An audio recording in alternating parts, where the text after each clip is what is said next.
Imagine if the Earth had a superhero, someone who protects the air we breathe, the water we drink, and the land we live on. Well, guess what? That superhero is called an environmental engineer. Let's explore how these real-life heroes keep our planet clean, green, and safe. What is environmental definition? Environmental engineering is the branch of engineering that focuses on protecting people and nature from pollution, waste, and other environmental problems. Or simply, it's the science of keeping Earth healthy.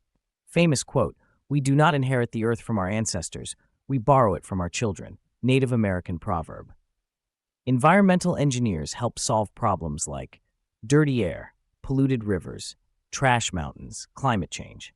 Example 1. Waste management. What happens to garbage after we throw it away? If it's not handled properly, it can harm animals, plants, and even humans. Environmental engineers design better recycling systems, build waste treatment plants, create eco-friendly landfills. For example, in Sweden, trash is turned into energy to power homes. That's smart and clean. Example 2, control. When cars, factories, or chemicals pollute the air or water, environmental engineers step in. They install filters in factories to clean the air, design water treatment plants to clean dirty water, use plants to soak up harmful chemicals from the ground. This way, we can drink clean water and breathe fresh air. Example 3, sustainability means taking care of the planet so future generations can enjoy it too. Environmental engineers use solar panels instead of fossil fuels, build green buildings that use less energy, help cities plan smart transportation to reduce traffic and pollution.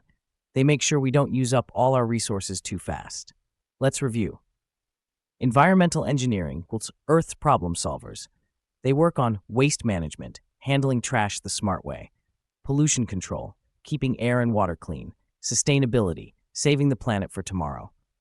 So if you love nature, recycling, and science, maybe one day you can be an environmental engineer. Don't forget to like the video, subscribe for more, comment below your favorite way to help the Earth. Let's all be Earth's little superheroes.